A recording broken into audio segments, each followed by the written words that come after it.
So welcome, our remarkable colleague Jean-Marc. And as always at SETC, we begin all things by giving thanks and acknowledging our creator. We acknowledge the original stewards of the various lands we're on. We acknowledge all our ancestors, all those who toiled without compassion or compensation. We acknowledge all our elders and community stalwarts whose shoulders we stand on as we build, share, and learn together for our collective liberation and sovereignty. So Jean-Marc, can you please introduce yourself to our listeners and viewers and share a bit about your remarkable work, sir?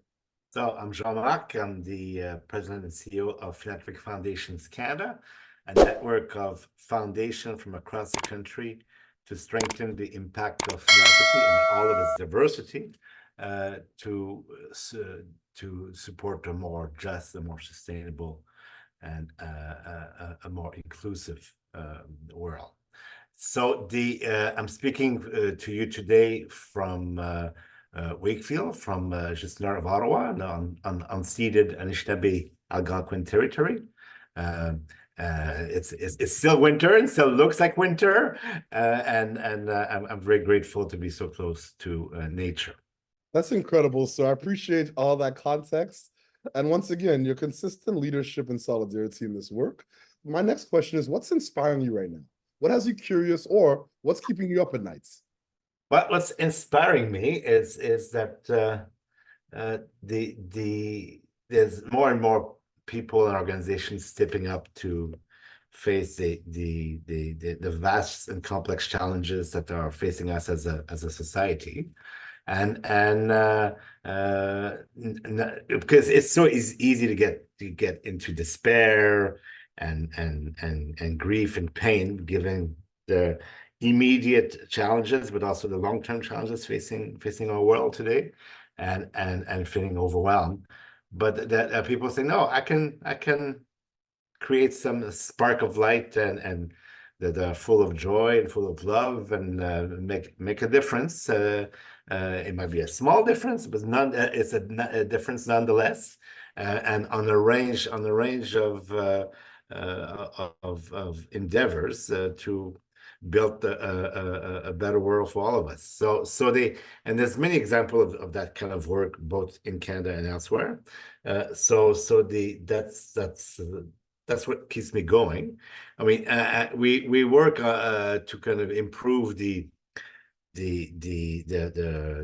regulatory framework for charities and not-for-profit in the country, and we've worked very hard with other partners and allies in the sector to get the federal government to have a new set of rules to better support not-for-profit that do amazing work, often led by New Canadian people of color or Indigenous people who do not want that do not want the organization to become charities for a variety of reasons, but still do good work. And previously, foundations could support that work, but by putting they were forced to have direction and control and demonstrate that to the Canadian Revenue Agency. This is a kind of very colonial approach to the work, and nobody was pleased with this. Now we do have a pathway that allows for real partnership for what's the terrible bureaucratic term of non-qualified donees, but the qualifying disbursement that allow for partnership and from funders to support not-for-profit that do amazing work. And the law was changed a year and a half ago. The guidelines came out just before in this late December. So we're rolling them out now and encouraging people to appropriate them and build a body of experience, and so that we can better support and broaden the scope of philanthropy. So that like on the, I think it's a game changer in terms of the world. But what's keeping me at night? Oh yeah, obviously the existential crisis of climate, the division, the deep division and pain created by the conflict in the Middle East.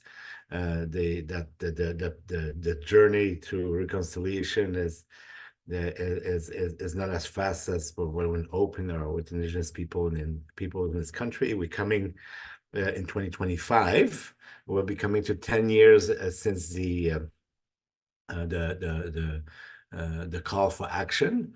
And yes, there's been progress, but I'm sure I'm convinced we can do more. So I'd like to revive our kind of collective action to that now that we have more indigenous-led philanthropic actors to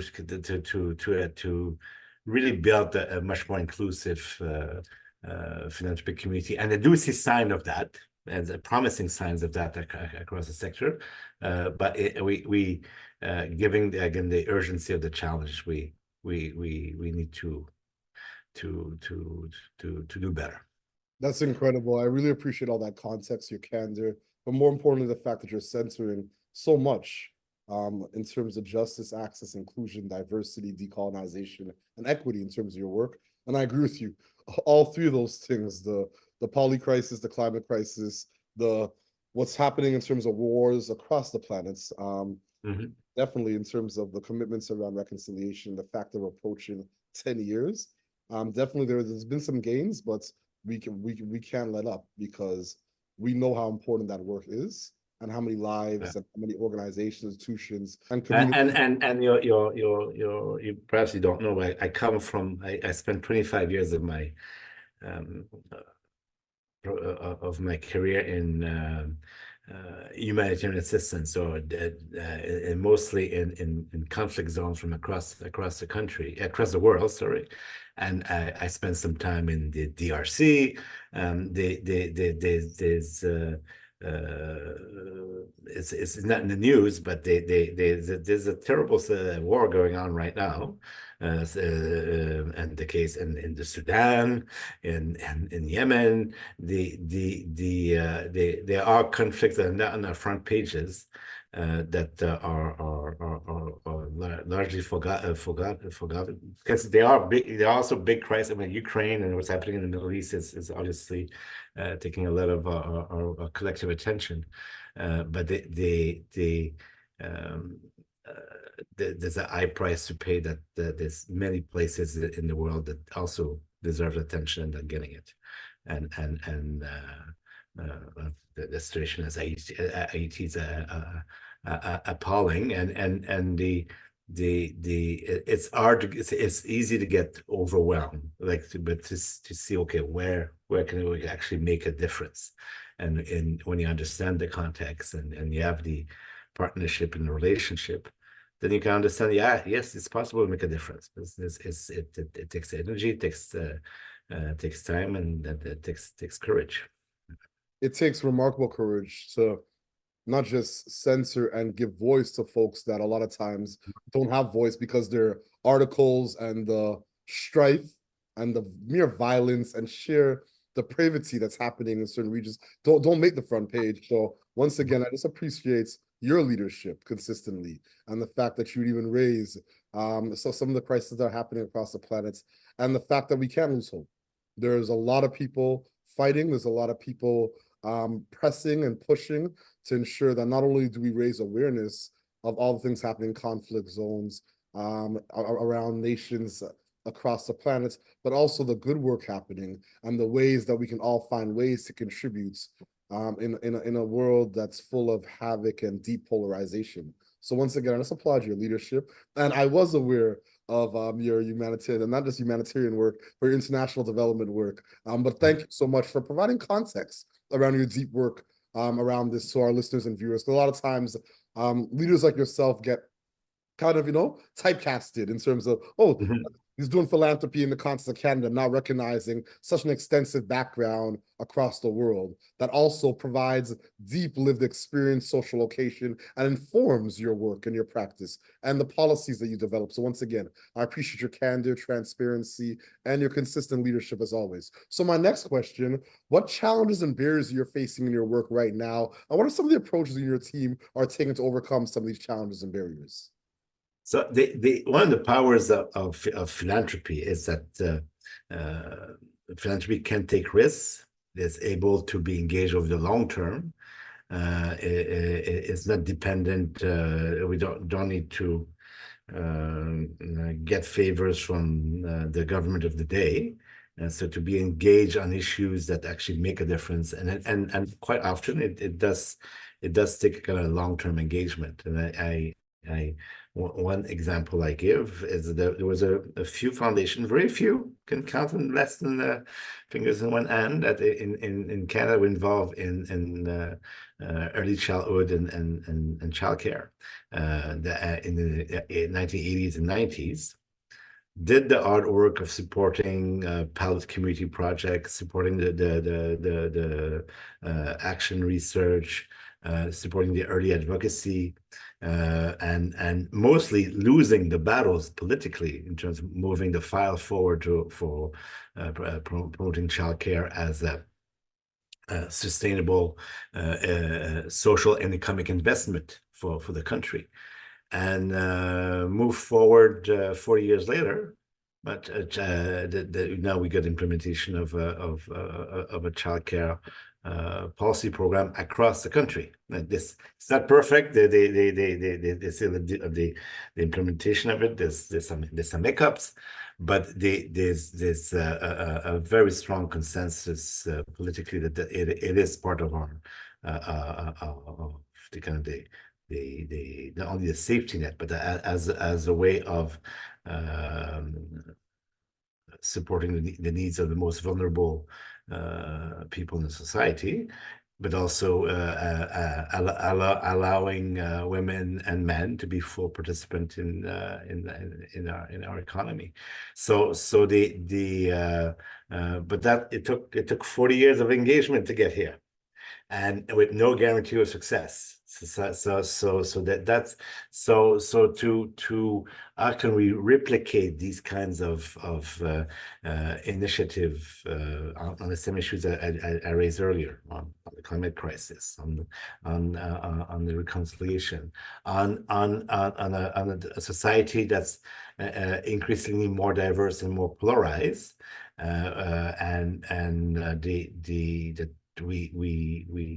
we want this like Canada to this point has avoided the experience of that we've seen in the US and Western Europe of the borders closing, so that we remain a truly an open, welcoming society. But there's real pressure. So they kind of reimagining what that means in the kind of in the 21st century. There's a philanthropy there also can have a role to play.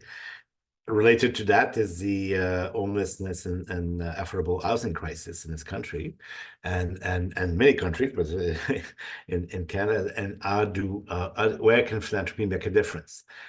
Again, the scope of this challenge goes beyond philanthropy. You need government at the center, you need community organization, you need the private sector to be involved. But philanthropy could be an accelerator in that process. So which piece of the puzzle can we focus on and demonstrate that with the deployment of capital, both in terms of grant, in terms of impact investment, you can actually make a difference. So there's a lot of work to be done, and our ability to come together and to support these collective aspiration is not as fast as one hopes. There's some serious work taking place, and I'm hopeful there might be some announcement in the forthcoming federal budget here that brings philanthropy and government working together. Well, we shall see if that's the case. But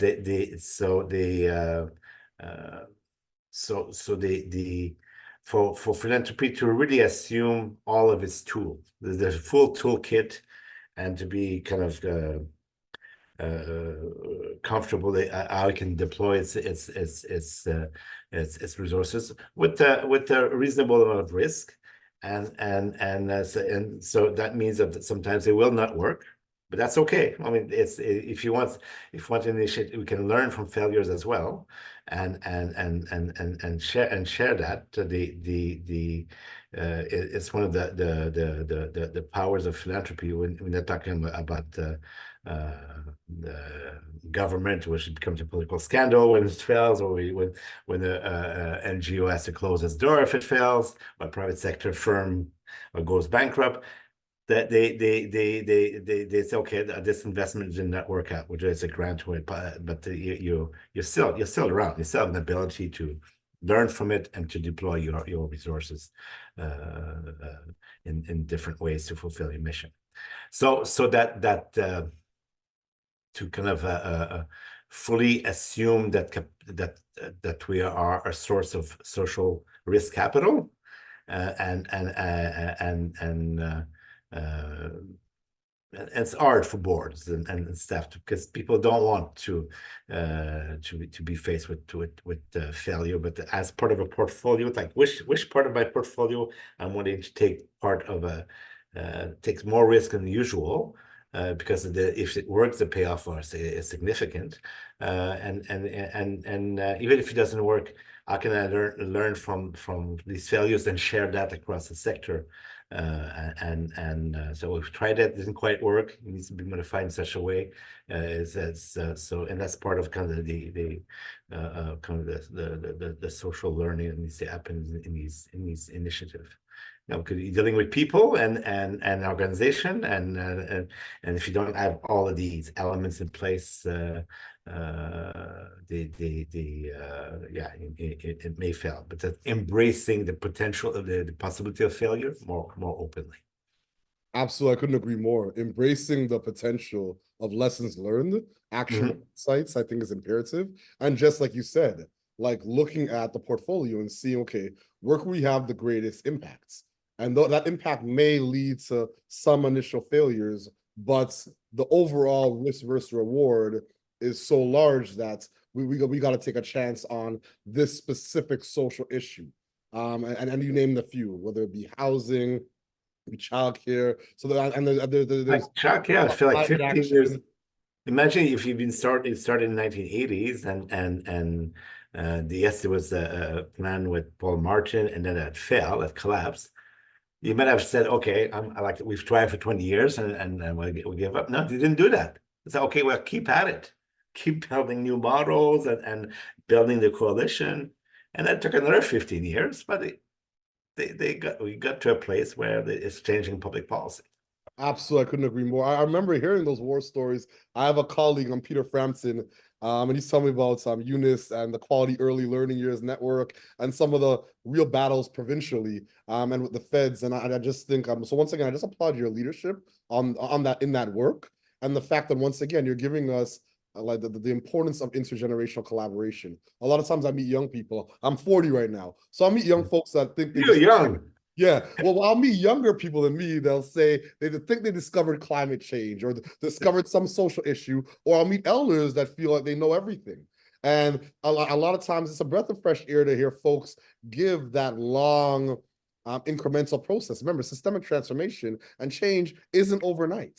And you just gave a perfect example of a file that it took 40 years, but incrementally serious systemic change. And we see it in the file. And I remember when I think it was Karina Gould made an announcement, I think it was last year, but I'm still out to say that once again, I think this is really important to just highlight the fact that yes, sometimes we have to have that micro rigor, but that macro patience, because these are big social issues that are pervasive, and it's going to take public, philanthropic, and private sector actors and stakeholders to figure out their roles. And sometimes philanthropy is a catalyst or an accelerator in this, or sometimes leading. But once again, I just really appreciate your candor and some of the narrative storytelling. I really appreciate it, my friend. So my next question, how do you feel about the future of philanthropy? Are you pessimistic? Are you optimistic? Are you hopeful? How do you feel? One of the reasons why I'm where I am is that the philanthropy can really play an important and growing role in a context where the capacity of governments to act is getting more limited. Our collective trust in governments is more limited.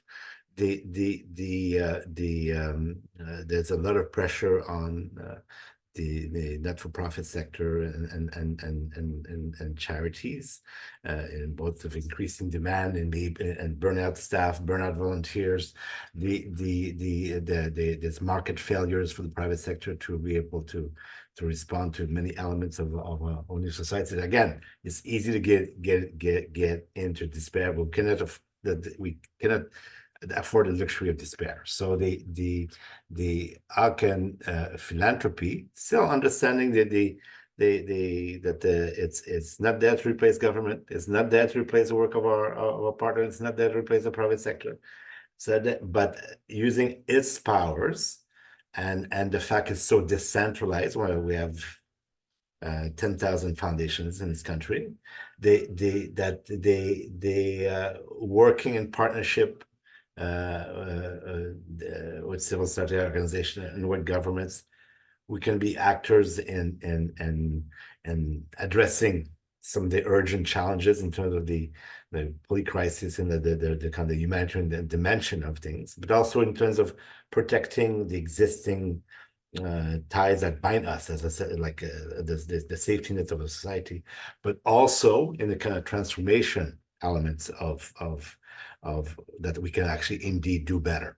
So not all foundations and not all philanthropy will be active in these three dimensions, that which is fine, but some are. There's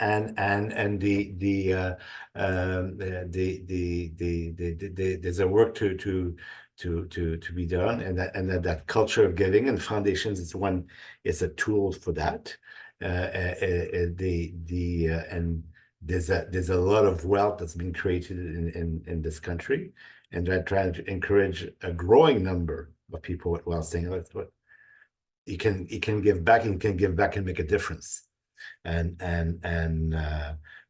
Philanthropic Foundation of Canada, through our convening powers, we do kind of do some capacity about what's good governance of foundation, good grant making, good investment practices, good partnership principles, the initiative on collaboration for early childhood to housing, the work on policy. All of that is they kind of support the ecosystem. So I'm very optimistic that they are more people that want to give back, and people that are willing to take more bets on good bets on the kind of society that we all want. But also being open, keeping our eyes open about the seriousness and the urgency of the situation as well. So it's a fine line to walk, and some days, yeah, you're down, but you need to pick yourself up and keep at it, and then like these pure moments of magic when you and especially for those who are doing the work at the front line, and that add the human connection, the joy and the love that the work entails. That's truly transformative. I couldn't agree more. And I love that. We cannot afford the luxury of despair.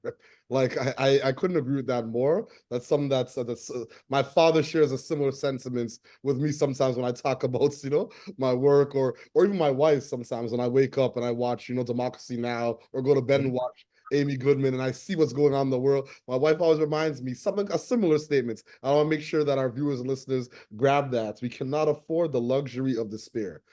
So thank you. So my last question, Jean-Marc, do you have any closing thoughts or calls to action for our listeners and viewers? Let's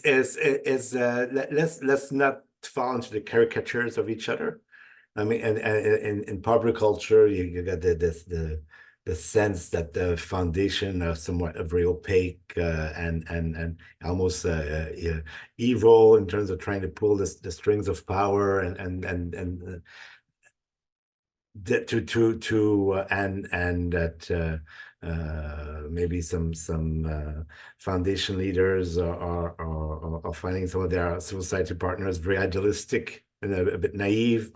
So I get the time to actually get to know each other and the nature of the work, then and that opens a whole wealth of possibilities. So to look at the best of each other and what we bring to the table, and not to make assumption about why people are doing this work, and to assume good faith, and by doing work together, that trust builds, and raises. You cannot do it in isolation. So that the work, or that quality of relationship is very important for the work to be impactful and sustainable. So the encouraging all of us to not to and it's so easy in this world to we don't take the time to read, to learn about context, that we fall for caricature that have nothing to do with who we are really in the work itself. So and so to be careful of these kind of echo chambers that and that we all have potential to fall into, and take the time to understand where people are coming from, where they're trying to go, and how you can intersect in ways that are again make the world a better place. That's incredible. I couldn't agree more. And that's part of why the SETC team built this platform. I think a lot of times there is that belief that everything is opaque, and we almost dehumanize individuals that play a role in various ecosystems, whether it be philanthropy, public or private figure, and not recognizing that no, these are individuals behind logos, and they have work, they have families, they have lived experience, and they've been doing work sometimes for decades. So once again, that's part of the rationale for these conversations. And yeah, I just want to thank you for your leadership, your openness, your solidarity, and your consistency. You know, like this consistency, doing the work. And yeah, I just want to really give thanks for all that you do for so many. And as always at SETC, we close the way we began, by giving thanks and acknowledging our creator, by giving thanks and acknowledging the original stewards of the various lands we're on. We acknowledge all our ancestors, all those who toiled without compassion or compensation. We acknowledge all our elders,